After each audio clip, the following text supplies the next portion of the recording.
Joined by UC Davis head women's golf coach Demi Runas. How are you doing today, Coach? I'm great. Thanks for having me. So tell me, you just had a tournament, I believe it was Long Beach State's tournament, canceled by weather. So, tell me about that tournament and what's the plan for that tournament now that it got canceled due to weather. Yeah, so unfortunately, Mother Nature kind of always wins in the end, and we dealt with some weather last year too. So it's a bummer to have to delay the start of season, but I was able to set up a match next week with Nevada. So we're gonna do a match. One round is going to be at our home course in El Macero, and then the other round will be at Winchester Country Club, both Okay. fairly local courses. So that's going to fill in for the missed event at Long Beach, and the team's mostly just excited to get back in the competition. I think having a break is always good, but I think they're now a little bit itching to get back into the swing of things. So I'm glad I could set that up with Coach Kathleen. Nice. So correct me if I'm wrong, but it says at the end of February, the Cosplay Invitational in Sacramento, you'll be hosting. So, tell me about that and what it's like, hosting an invitational. It was a little bit stressful last year. I mean, this was my first year as a head coach, and this is my second now. And it's just a lot of fun to be able to bring together a tournament in your hometown and just to be the host of an event. I think there's a little bit of pride that comes with that as you're as a hosting school, and like especially for the players. So stressful, but also a lot of like fun and for everybody involved. So I'm glad that we can do it. And we actually host at Del Paso Country Club, which is in Sacramento, about 35 minutes from campus. Really great golf course. So we're very thankful that they allow us to host there. Nice. One more thing about the spring season before we get into the fall is I see your schedule for the spring is primarily in California until you get to, the Big West Championship, which will be in Las Vegas. So just tell Mhm. me, what will it be like, primarily playing in California and then going to Las Vegas for your conference championship in April. I think it's exciting to obviously be able to travel for conference. And Vegas is obviously not super far away, but we did a very travel heavy schedule in the fall. So to be able to do a little bit more local events and California events in the spring is nice because we obviously play through when on the quarter system. So we play through winter quarter into spring quarter. So being Okay. able to be a little bit more local allows the girls to compete while also being mindful of their academic schedules as well. So now let's get into the fall season. Your team had I'd say a fairly successful fall season. You finished second in Hawaii, and your team picked up the victory in September at Gonzaga's tournament. So tell me about the second place finish for your team in Hawaii, and also what was it like? Because it was your first victory as head coach when your team picked up the victory in Gonzaga. So tell me about that team victory in September. That was very exciting. I mean, to say the least. It was just really cool to see the team, like the work that we started doing in the beginning of the fall. We made it a goal to focus more on process over outcome. And the funny thing about when that happens is, the results kind of take care of themselves. But to pick up a win with the team and a first win as a head coach is always something that's going to be super special. And I think for them to more specifically, I wanted them to be able to see what I saw in them, I guess, as players. I think they definitely needed the confidence. Just for them to know that they could be in contention and that they had every right and deserve to be at the top of the leaderboard like any other team out there. And I actually felt more pride in the second place finish at Hawaii. Not it's the fact that it was a second place finish, but because we broke a school record that it was an 18-hole scoring record that was set when I was here. So that was pretty special for me to be on the side of it that set the record as a player and then the side of it that set the record as a coach. Well, congrats on the victory in September, and good Thank luck with your you. spring season. Now we'll get into Thanks. your talking about your golf career. You started playing Sure. golf at age 4, and you grew up in Torrance, California. So tell me about, starting playing golf at age 4. How did you get started playing golf? And also, what was it like for you growing up in California? Um, so I started, well, obviously growing up in Southern California is it's kind of ideal golf weather. I mean, I say that and then we got our tournament canceled in SoCal for rain, but I was introduced to it by my dad. He picked it up when he was around 40-ish, which was me at 4. Um, and so I joked that he cheated a little bit, like he would babysit me at the driving range. And by default it was kind of fun for me to be able to just spend that kind of time with him. And also unknowingly kind of picking up golf. The driving range that I grew up at, the golf balls kind of came up out of the ground on a tee, so you didn't have to scrape them off of the little tray. So as a kid you're like, oh, this is really cool, they come up out of the ground, it's like magic. um so that was kind of what started my golf career, and then I started playing tournaments around the age of 8, and from there it was just, I don't know, it just kind of took care of itself, and I fell in love with the game just because I enjoyed practicing and enjoyed competing, and here I am. So tell me, what was golf like for you growing up? What were some of the early golfing memories you have? And like, did you grow up, playing junior golf or tournaments growing up? I did. Early junior golf memories. I played in, it's now at the First Tee, but it was called something else. It was like an affiliate of the First Tee back then. And it's just a great program. I mean, So yeah, so just tell me, what was golf like for you growing up? What early golfing memories did you have? And, tell me about, playing junior golf growing up.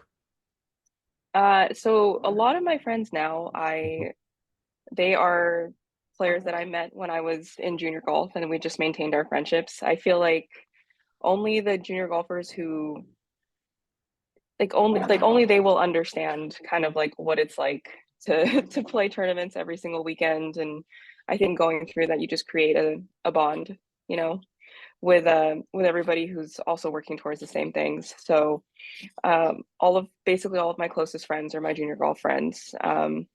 I played in a lot of tournaments as a junior golfer. I mean, I give a lot of credit to my mom and to my dad for toting me around all of LA and into the country when I got a little bit older.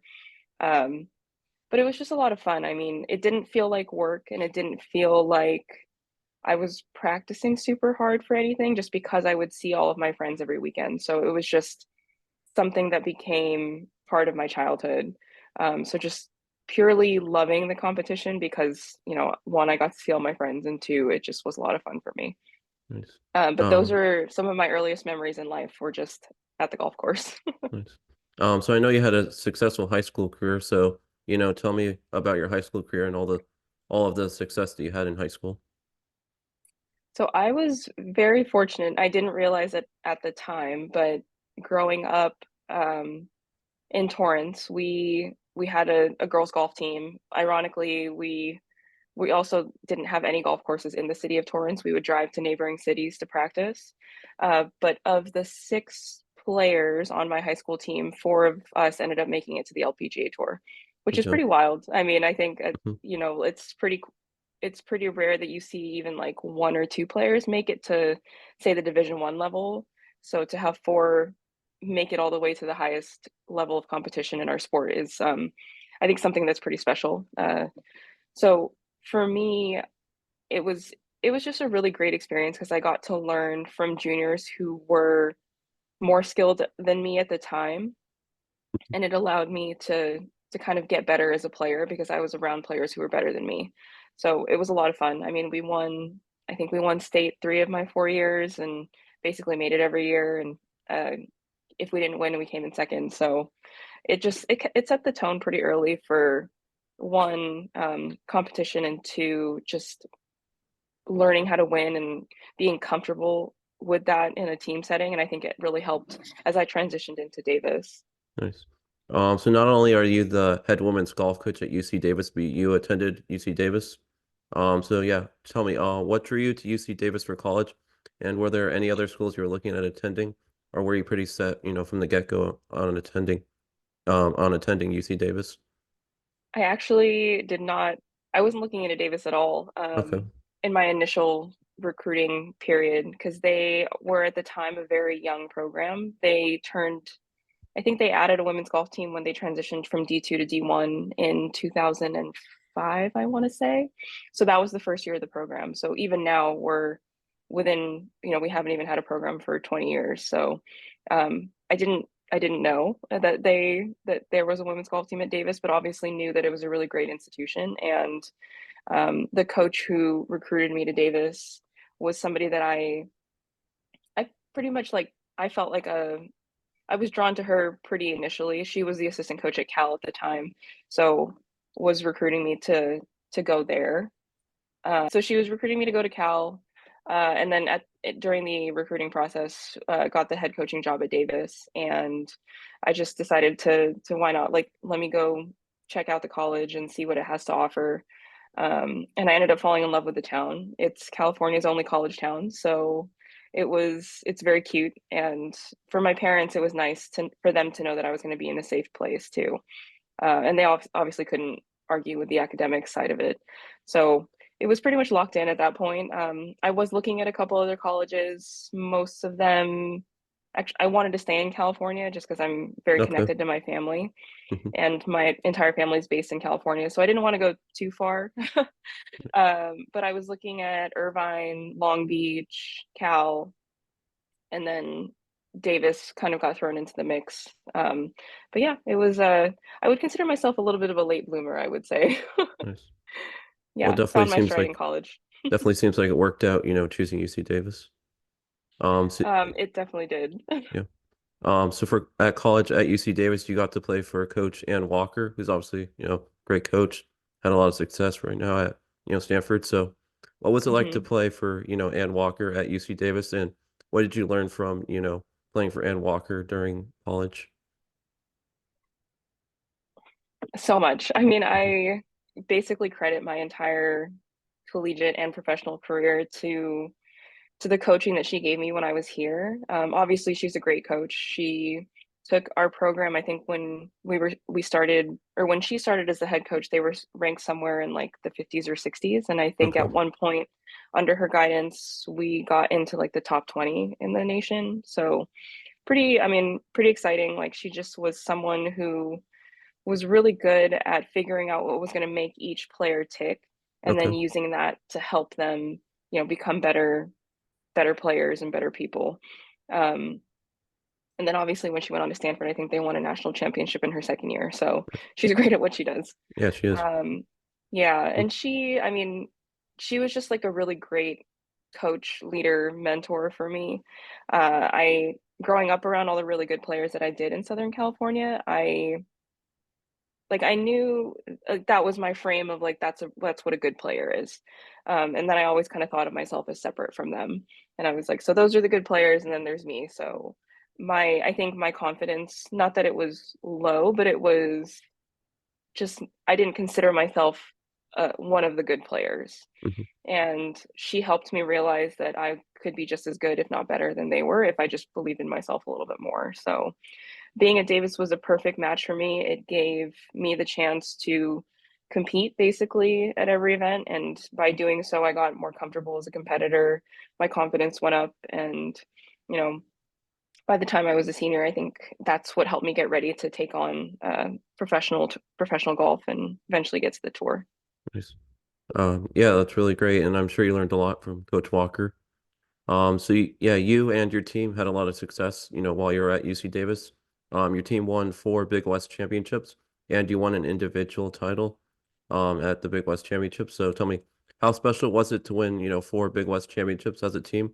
And for you personally, what was it like to win the individual title at the 2013 Big West Championship? It was, I mean, my team and we were all very close, and we were all just very competitive. I think we wanted to do well, and we wanted to show everyone that we could do well even without all the bright shiny resources that most of the other West Coast schools had.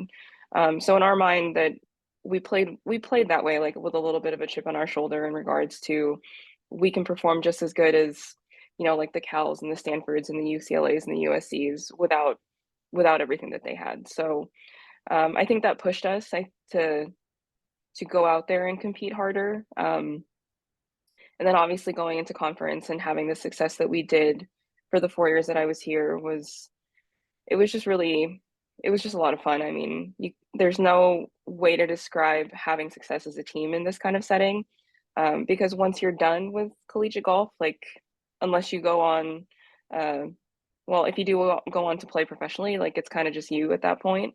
So being able to enjoy that experience with a team that's like-minded and we all have the same goals was really special. And then capping off the victory as a senior, I'd set some pretty high goals, I guess, for myself because I wanted to make sure that I was prepared to take on playing professionally. And I I knew like obviously being one of the better players in our conference was something that I became aware of as I got older, but it just made it that much more important for me to be able to take an individual title back, with me too as I graduated. So all the things were very special, and I think some of the best and definitely most fun years of my life, and especially my golf career, were spent here at Davis. Nice. Yeah. I like how you not only had success at UC Davis, but it really sounds like, you enjoyed your time, getting to play college golf at UC Davis. So that's great.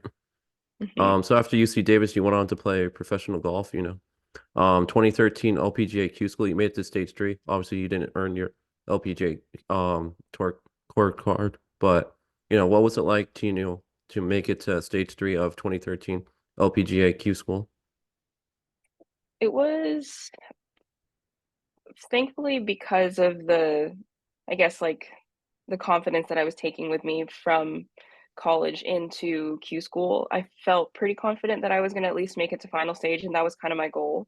Hmm. I wanted to give myself at least a chance to earn my LPGA card, and it was disappointing, I think, to play the way that I did that first year going through it. But I also feel, and I still believe this, is that everything kind of happens for a reason, and I think I needed another year to kind of get my feet wet and figure out what it was going to be like to play on at the professional level, and not making it not getting my card at final stage in 2013, I think was exactly what I needed. It gave me a chance to go and compete on the Epson Tour, previously the Symetra Tour, and just kind of the same as the way that I was in college, like get better or get experience so that I could improve, so that my confidence could grow, and that I would get comfortable playing on that stage and figure out what success meant for me, on the Symetra Tour. And was fortunate enough to play well and have a good season, and then earn my tour card for 2015. So it's all very nerve wracking. It's probably the one of the most nerve wracking things to do is to compete as a professional, go through Q school, and then do it for a living for an entire year. So Yeah. Yeah, I've got to talk to some Epson Tour players, and actually at my home course here in Connecticut in July, they have a Epson Tour tournament every year. They started last year, but yeah, I know how oh, nerve-wracking it cool. is for, all the players, going out there and, battling for their careers. Yes. Um, so 2014 Symetra Tour, you finished ninth to earn your LPGA tour card for 2015. So what did it mean to you when you finished ninth on the 2014 Symetra Tour and you earned your LPGA tour card for 2015? I mean, I can still remember the day so clearly. It was one of those moments where you just feel like all of your hard work and everything, sacrifice, all the things kind of come to fruition. I actually didn't know that I earned my tour card until I was done in with the playoff. Okay. So I ended up in the playoff for first, and then didn't end up winning the championship, but because of where I finished, after the week, and then with where I was on the money list, it allowed me to jump into the top 10. But leading up to the Semester Tour Championship, I was so nervous that I told myself, I was like, I'm going to stop looking. I think I had like 2 or 3 weeks to go. And I was just so focused on the money list, and every dollar, like I would Mhm. calculate it. And it just got to a point where I wasn't focusing on what was important, which was obviously just going out and playing well. So the last few weeks leading up to the Smash Tour Championship, I just focused on the things that I could control, which was my preparation and how I handled myself on the golf course. So I was 15th going into the week, and then finishing tied for first jumped me from 15th to ninth, and that's how I earned my card. Um, but it was just we got done with the playoff, and my friends started coming up to me and they were congratulating me, and I was like, oh, okay, well, thanks guys, like I appreciate it. That's nice of you, but I didn't win, but still like not bad.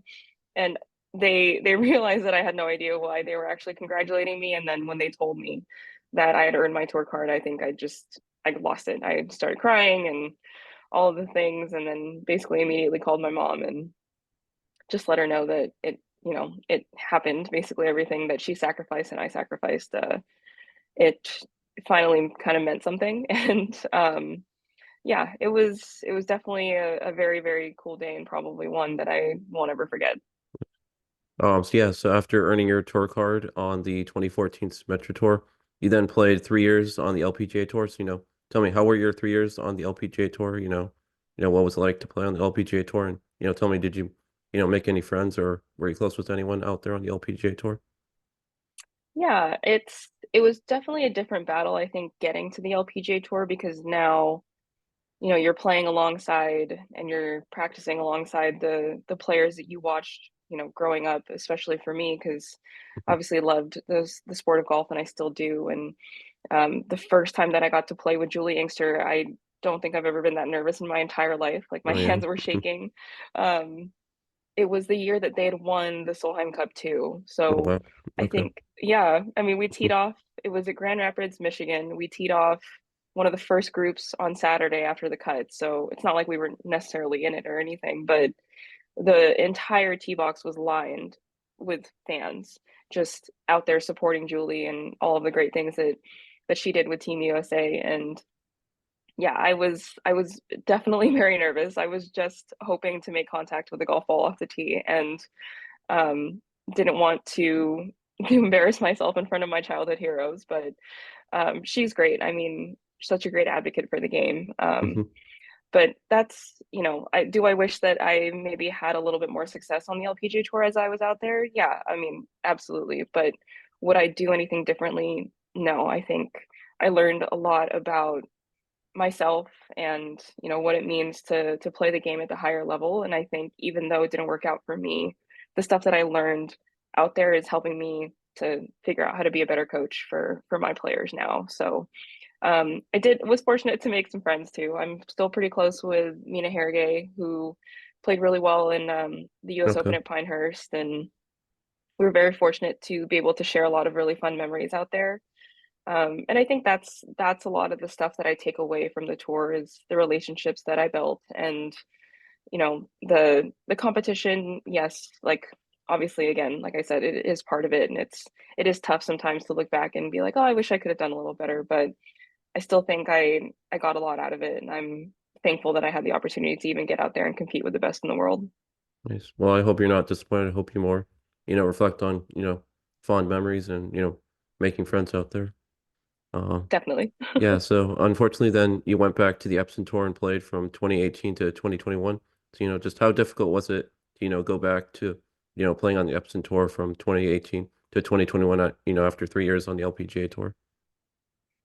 It was definitely tough, but Mhm. it's almost like transitioning again into um and reframing your mindset as figuring out like how basically I just had to grow my confidence back, right? I knew that I was still capable of playing on the LPGA tour, but the difference was I didn't feel as confident when I played out there. When I played, on the Epson tour, it was a different story a little bit. So it was a lot of more figuring out how I could get myself back to the tour. The hard part, and I think the thing that a lot of people don't talk about, is how much we attach our self-worth and our how we feel about ourselves as people to how we are as players. Like we're very tied to results, and everybody tells you like, you're more than your score and you have to be able to separate those things, but it's so much easier said than done, especially when you're out there and you like it is for me. Like my parents were always super supportive, and I didn't feel like I necessarily wanted for anything, but they were also basically funding my entire golf career. So I was very cognizant of that when when I was playing on tour. And then when I fell back to the Epson Tour, it almost felt like I kind of was letting them down. So I was dealing with a lot of all of those emotions, and at the same time trying to figure out how to play well and get my LPGA card back. Um, but at some point, I realized that I wasn't enjoying it for the right reasons anymore. I was out there focusing on just playing well, but at the end of the day, like, we're super fortunate to be able to call ourselves professional golfers and that we are out there competing. Yes, it's a job, but at the same time, it's like we get to play a sport that's that's fun um, for a living. So it took me a little while to remember that. It took some really good friends of mine to just kind of sit me down and say, like, it doesn't look like you're necessarily having fun out here. And so I had to kind of rethink I guess, my approach to everything. But that's eventually I worked through it, and I was lucky that I had some really good friends to be able to travel with. And I found my way back to enjoying and to having fun with the game again.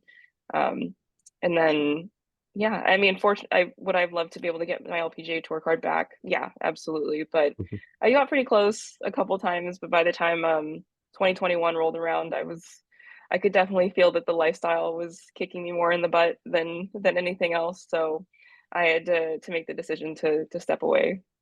Yeah, professional golf's definitely difficult. So, you Yeah. know, yeah, you made a decision, and I think it's, going well for you right now, being a coach. Mhm. So yeah, one of the highlights of your career probably is finishing second at the 2020 Epson Tour Championship. Just tell me, what was it like to finish second at the 2020 Epson Tour Championship? 2020 was obviously, I mean, Yeah. just a really crazy year for the entire world. Mhm. I have a lot of family in healthcare, so it was tough for me to have to watch them, I think, go through the whole COVID epidemic, and like, so I was concerned about them, obviously. And then for me, it kind of put things into perspective for me a little bit, because I was obviously disappointed that I wasn't able to compete that year that much. Like, Mhm. we had a very, very shortened season, and then they didn't really award, I think they awarded 5 cards on very limited status. So Okay. um it just felt like it felt very disappointing initially, but then seeing my family have to go through what they were going through on a daily basis, I was like, this is this is not something that I like. I should count my lucky stars that I'm able to still call myself a professional golfer at the time, and just kind of wait to compete. So I decided to not play a full competitive year because I of how they were doing the status and card situation. And I started working at a local, like, mom and pop golf shop in the city of Torrance. It's actually where I grew up buying all of my stuff, Plaza Golf. And they because with the COVID boom for golf, when they opened back up again and golf became super popular, they were understandably very busy. So I was like, you know what, I'm gonna play in a handful of events, but I'll spend most of my time at home, kind of figuring out how I like the change of pace. And when I did get out to go and play a tournament, I think I played like 5 that year. It kind of felt like it was a vacation. So it also kind of helped me realize and kind of rediscover my love for the game. And it just was a lot more fun at that point, when I wasn't Mhm. like grinding every single week and every single day trying to figure out how to make a cut and how to make money. So when I went out to the Epson Tour Championship in North Carolina that year, it was just so nice to be able to see everybody again and just to be out there and compete. Like, it definitely changed my perspective, and I just enjoyed it for what it was, which is, at the end of the day, it's a game. So kind of going back to my roots of Mhm. loving the competition, loving the process. So being able to finish off the season that way was a lot of fun. I actually think I made more money in 5 events than I did in like 35 the year before. So Okay. yeah. So you played professional golf and now you're a college head coach. So, what was the transition like, going from playing professional golf to becoming a college head coach? And, how did you know you wanted to become a college head coach, after playing professional golf? It I was very fortunate that the opportunity was presented to me. I played in my last tournament July of 2021, and then I was working at a country club in LA trying to figure out what my path forward was, and realized pretty quickly that I didn't think I was going down the right path. To be at a golf course for 8 hours a day but not actually see grass was really hard. I spent because I'd spent my entire life basically feeling so connected to golf, and I'd never felt more disconnected to the game and the competition side of it, which is, the side that I really love. um, and then the Davis position opened up, and it was actually Anne at Stanford who reached out to me and said, "Hey, I don't know if you've considered this, but I think this would be something that it's something you should consider. I think you could be really good at it. And it gives you, Hmm. it's a place that it's a place that you love. So why don't you just go through the process and see what happens?" So, you know, props to Anne for always looking out, I guess. She Yeah. always had my best interest at heart, so she knew. Hmm.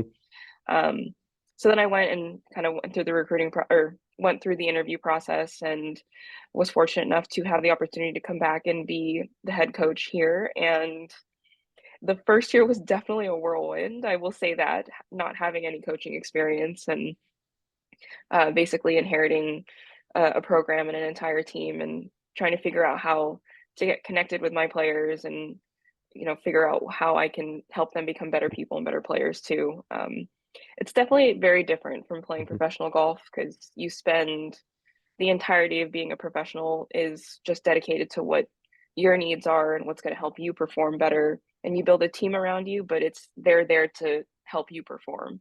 And now I'm here to help other people perform. But I do feel like it's something that it's one of those things where it's like, oh, I this is the thing that I was meant to do. Like, the shoe definitely fits, because when I was on the team as a player, I was definitely the mama bear of the team and wanted to be a good teammate to everybody and help everybody just play better and enjoy and make sure that everybody stayed in line. So I think being the coach, just I kind of fell into step with that pretty quickly. It's nice to be able to have the aha moments with my players, and to see their hard work pay off is been the most rewarding thing. And so I'm thankful that they gave me a chance to come back. Nice. So personally, what did it mean to you to come back to your alma mater as UC Davis's head wo women's golf coach in 2022? It kind of felt like I was coming home in a way. I mean, obviously I'm from the LA area, but Davis was such an important part of my life that um, I'm always going to have a connection here. And being able to come back and now be at the head of the program that meant so much to me is definitely very full circle. It just felt it just felt like life kind of like worked out, like when stuff comes together, and I didn't even know that it was there, and it wasn't even an opportunity. But when I it was obviously very difficult to make the decision to step away from competitive golf as a professional. But I think once I felt okay about closing that chapter, it allowed this chapter to open. And you know i loved I loved being an Aggie, like as a player, and it's not much has necessarily changed as a coach. It's just nice to be able to represent this institution and the athletic program. Nice. So tell me about your assistant coach, Amelia Hicks, what she does as assistant coach to, assist you as head coach. Amelia is amazing. Hmm. She also wants to get into coaching. So it's a really cool opportunity for her. When she came on board with us, I was like, look, I know a lot about golf. I don't know a ton about being a coach, but I'm doing my best to learn. And being my assistant right now, you're basically going to get that firsthand knowledge too. So she's going to learn right along with me. So when it comes time for her to take over a program of her own one day, like, hopefully the experiences and everything that she's picking up here will translate. So um, she basically is there to just help me keep my head on straight. um, there's so much more to being a head coach than I think people realize. There's a lot more admin work. There's a lot more operational work that goes on behind the scenes. And um, obviously having Amelia around, it allows me to tackle all of the things without being a little bit to spread thin. She helps with, I mean, she's there with us on the road. She basically handles the itinerary and the travel stuff so that that's something that I can get taken off my plate. I have her run practices too every once in a while. We do fun Fridays with the team. That's definitely her jam. She's great at putting together like fun practices for them to do after my slightly more serious practices during the week. Mhm. She's also falls like age wise right between me and the team, so it's a nice kind of go between Okay. with between her and the players and myself. But she's just such a great support system. I mean, it's nice to know, and it's really comforting to know that somebody always kind of has your back. So that's how she is with me, and that's how I am with her. Um, and yeah, it's she's just we're such a good fit together. I think uh, I'm very fortunate. I feel really lucky to have her as an assistant. Nice. So finally, coach, I just want to hear, what do you enjoy most about being a college head coach? I think I enjoy, I mean, definitely the moments where if you're working on something with a player and they finally have the moment where it clicks and they're just like, "Oh, I understand why I've been trying so hard to get this concept to stick." Like the aha moments are definitely what I think I live for. Mhm. Um, I think also aside from the golf stuff, just seeing them grow as people because Anne always told us like how you do anything is how you do everything. And I think sometimes they forget that the work that they do on the golf course can also help them become better people off the golf course. So when I see that stuff start to connect, it's a really cool feeling for me. And I think specifically for me being an alumni of the program, it's just been really cool to be able to figure out how I want to make my mark um, on the program now as a head coach. And then I'm just kind of looking forward to building connections with the team and relationships with my players that are going to be long-standing, way past their time with me as their head coach and for them as my player. Um, but yeah, I mean, you get to it's definitely different. I mean, it's a different stress. Now I feel like it was when I watch them on the golf course, like I'm obviously still very emotionally invested and the club's not in my hand anymore, but I still feel the same way that I did when I was playing. Um, but to see them accomplish it like on their own terms with their own confidence is probably something that I it's hard to describe unless you're a coach and you actually know what that means.